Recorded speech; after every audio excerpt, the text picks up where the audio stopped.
आप देख रहे हैं द लोकल जर्नलिस्ट और इस वक्त द लोकल जर्नलिस्ट के स्टूडियो में मौजूद हैं जनाब सरवण सिंह चीमा जी, नेशनल कांग्रेस वर्कर्स कमेटी संगठन इंडिया स्टेट प्रेसिडेंट है वेस्ट बंगाल के।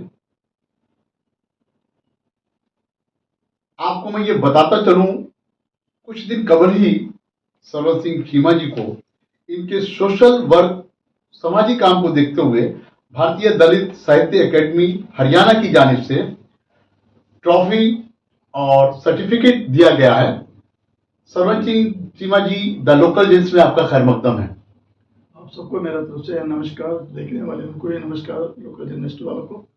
और ये जो हमको अवार्ड जो दिया गया है, मुझे नहीं पता था कि इस प्रकार का अवार्ड मुझे मिलने वाला है।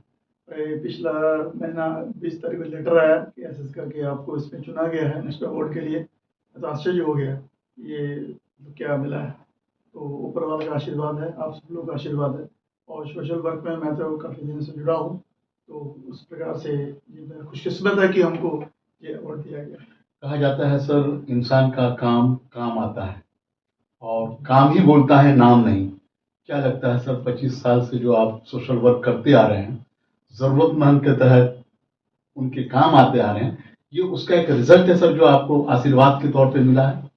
देखिए, हम तो समाज का काम शुरू से कर रहे थे, सबसे मिलजुल के जो भी अपना तरफ से सेवा होता था हम आगे बढ़ते थे, आगे करते थे। तो ये जो सम्मान मिला है मुझे नहीं पता था, लेकिन ऊपर वाले का आशीर्वाद और माँ बाप का जो हमारा आशीर्वाद है, उन्होंने सिर पे जो हाथ रखा है, वाहिगुरु का कृपा है, हमको मिला है। उसमें हम तो खुशकिस्मत हैं, अपने आप को समझ रहे हैं कि ये हम जिस प्रकार का सेवा कर रहे हैं, जिस प्रकार का सबको मिल के लेके चल रहे हैं, वो ऐसे ही चलते रहें। आप लोग का आशीर्वाद भी मेरे साथ रहे और इसी प्रकार हम सेवा करते रहें। Sir, international human rights council से भी आप जुड़े हुए हैं और जिस तरह से कोविड-19 में आपने काम किया है और वैसे भी वुमेन एम्पावरमेंट, चाइल्ड एजुकेशन पे भी आप काम करते हैं जरूरतमंदों के लिए। तो सर, जब आपका नाम का अनाउंसमेंट हुआ सर भारतीय दलित साहित्य अकेडमी हरियाणा की तरफ से, तो पूरे फैमिली वालों का क्या रिएक्शन रहा सर?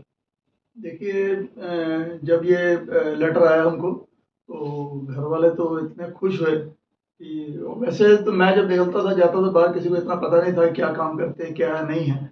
लेकिन 25-30 साल हो गया इस लोकल, मतलब ग्राउंड लेवल से हम जुड़े हुए हैं। तो वो देख के आश्चर्य हो गए। तो उन्होंने कहा कि हम अब समझे कि आप जिस तरह से सोशल वर्क के लिए बाहर जाते थे, आज उसी चीज़ का ही आपको अवार्ड मिला। बहुत खुशी हुई और सारे परिवार को मैं लेके गया था दिल्ली, और वहाँ पे जब मिला तो उन्होंने भी देख के बहुत खुश हुए कि इस प्रकार का अवार्ड हम लोग के घर पे आया है।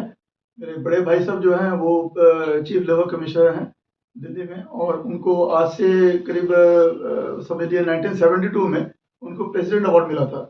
उस समय बीबी गिरी थे। तो आज दूसरा ये अवार्ड हमारे घर पे आया है। तो पूरा रिश्तेदार, पूरे दोस्त यार सभी बहुत खुश हैं। सर, सोशल वर्क को आपके देखते हुए नेशनल कांग्रेस वर्कर्स कमेटी संगठन इंडिया का आपको स्टेट प्रेसिडेंट मगरबी बंगाल का बनाया सर। क्या कहना चाहेंगे सर, पॉलिटिक्स में भी बड़ा कदम? देखिए, राजनीति में हमको अपना सेंट्रल से कांग्रेस जी की तरफ से जैसे राहुल जी हैं, सोनिया जी हैं, और हमारे सीनियर मोस्ट जो है अपने कमर सब्रवाल जी हैं।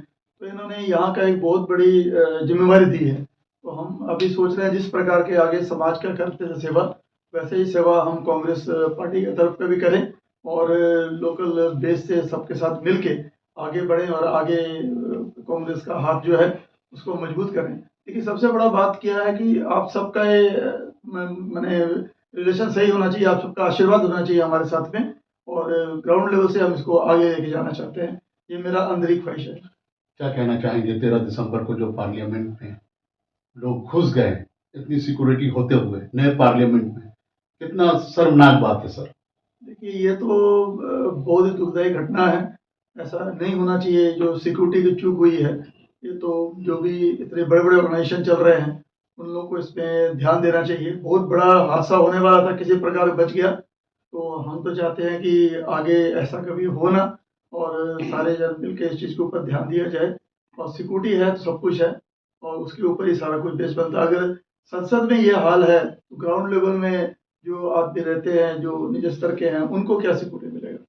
इस प्रकार के हमको आगे बढ़ के चलना है, बहुत सोच समझ के चलना है।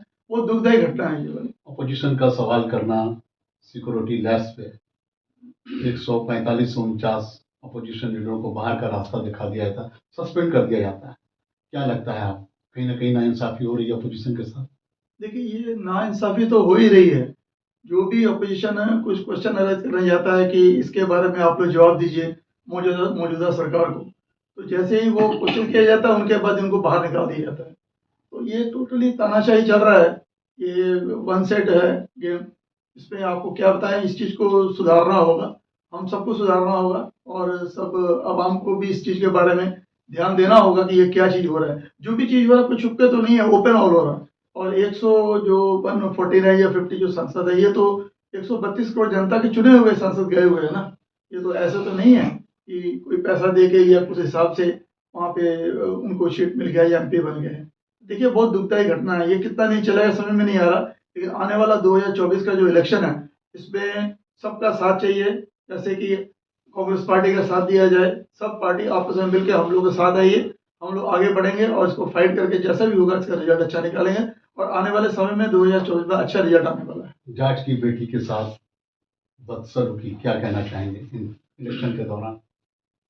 देखिए, ये तो मतलब बहुत ही दुखदायी उसको घटना उसको है। अलविदा कह देना पड़ा। ये तो बहुत दुखदायी घटना है। जैसे अभी मौजूदा सरकार के हिसाब से चारों तरफ पोस्टर लगाए गए हैं, बेटी बचाओ बेटी पढ़ाओ, आगे बढ़ेंगे। दिखावा कुछ है, काम कुछ हो रहा है, मन की बात कुछ हो रही है। हर हफ्ते मन की बात दी जाती है, मन की बात सुनता कौन है? साक्षी मलिक ने रो दिया सर, साक्षी मलिक ने रो दिया। जी जी, बस देखिए, इस प्रकार का नाइंसाफी होगा तो वो तो रहेगी।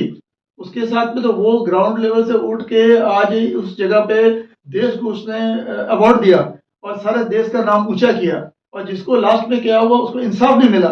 ना इंसाफ होने के चलते उसने देखा, उसने कहा कि जिसके लिए हम आगे बढ़ रहे हैं, जिसको हम लेके आगे चल रहे हैं, जिस देश को पूरा वर्ल्ड में नाम रोशन करने के लिए जा रहे हैं, उसी की तरफ से हमको कोई इंसाफ नहीं मिल रहा। ईवीएम का खेल क्या कहेंगे आप? ईवीएम तो आने वाले 2024 में क्या ईवीएम रहना चाहिए या अपोजिशन पार्टियों की प्रेशराइज से हटना चाहिए? देखिए, ये ईवीएम तो 100% हटना चाहिए। फ्रेश जो है बैलेट बॉक्स के हिसाब से इसका इलेक्शन कराया जाए, क्योंकि जो पोजीशन अभी है, जिस तरीके से अभी रिजल्ट आया है, वो सही रिजल्ट नहीं है। जितना भी अवाम है और आपका जो 132 करोड़ जनता है, उनके दिल में जो बात है उस चीज़ को कोई समझ नहीं रहा है।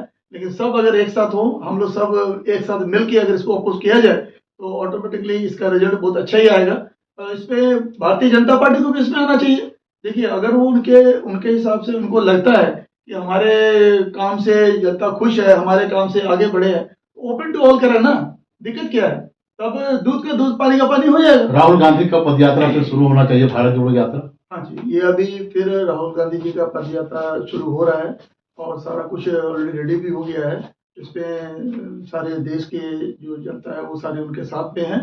जैसे पहले हुआ था उससे और अच्छा करने का कोशिश कर रहे हैं, और आप सबका साथ, सबका विकास और कांग्रेस का साथ दीजिए, आपका साथ दीजिए। हम लोग खुद कोशिश करके लड़ के इसको आगे बढ़ा के इस चीज को खत्म करेंगे। जो करप्शन देश में चल रहा है, इस करप्शन को खत्म करना होगा। बहुत बहुत शुक्रिया सरवन सिंह चीमा जी। तो नाजरीन, आप देख रहे हैं खास मुलाकात में सरवन सिंह चीमा जी, जो कि NCWC के इंडिया संगठन के स्टेट प्रेसिडेंट है रियासत मगरबी बंगाल के, और इन्होंने कहा कि देश में तब्दीली आनी बहुत ज़रूरी है और देश चलेगा तो संविधान से चलेगा।